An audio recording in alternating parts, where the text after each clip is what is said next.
Before starting out to play this guitar, it's important to understand the different features and parts of the guitar.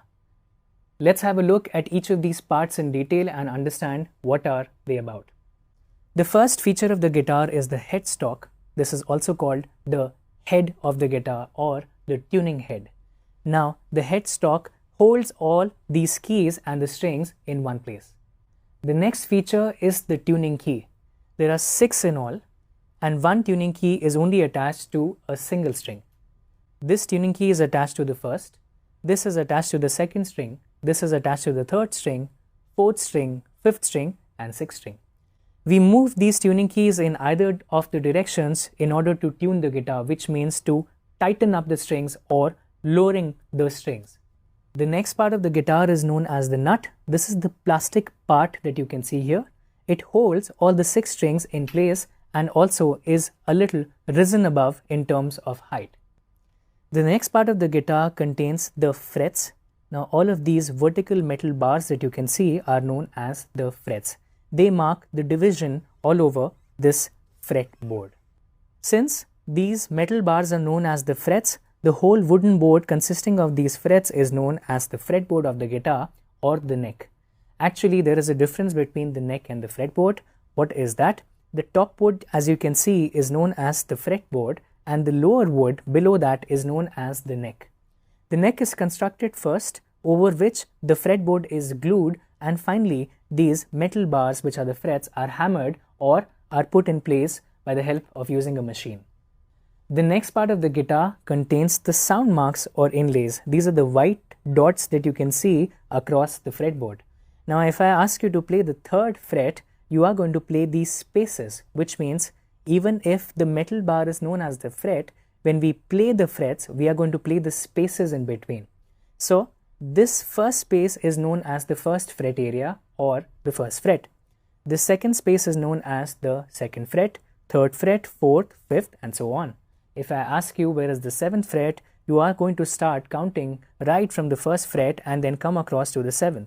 Now this wastes a lot of time, and of course in music, while playing a song, we don't have that much of time.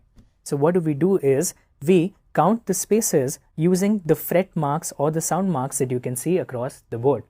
So this is for the 5th, this is for the 7th, and this is for the 9th. So you have 3 odd numbers. Then you have one even number, and that's the reason it has 2 sound marks here, which is the 12th fret. Then you have a 15th, 17th. In some guitars, there's a 19th and 21st as well. In a lot of other guitars, there is one on the 3rd fret as well.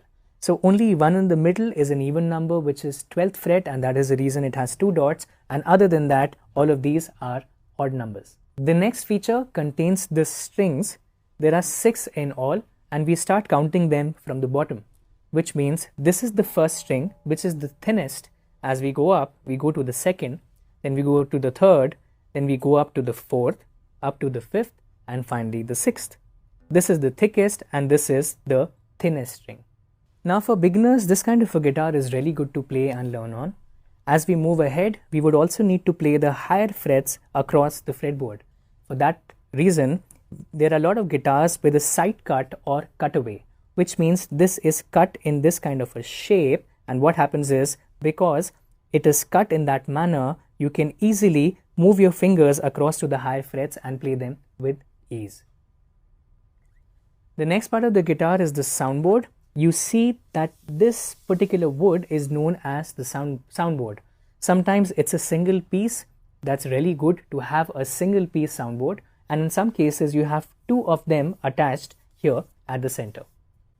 These are the sides or the ribs of the guitar, and you can easily place your arm over it to sit comfortably and hold the guitar well.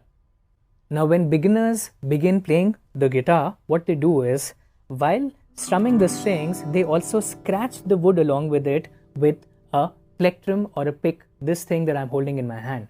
So when they're doing that, it basically hampers the quality of the wood and produces a lot of scratches on it. That is the reason we have been provided with the pick guard or scratch plate, basically for one to avoid causing all of those scratches on the wood. The next part of the guitar is known as a sound hole. So you see this hole underneath the strings. This is where the sound goes inside from, and then it reverbs and echoes and then comes out of the same place. The next part of the guitar is known as the bridge. Of course, they hold all of the strings together, and also if you notice, just like the nut, the bridge is also a little risen above in terms of height.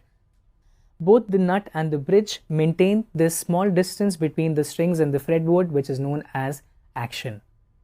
This part of the guitar is known as the jack. This is where I insert the cable at one end, and the second end of the cable goes into an amplifier or speaker, and then I can play this guitar at a much greater volume. This is the belt pin of the guitar. There is one here and there is another one at the back of the guitar. One end of the belt I attach at this point, and the second goes on the second belt pin, which is at the back of the guitar. Now this allows me to wear the guitar belt and play it while standing like a rock star.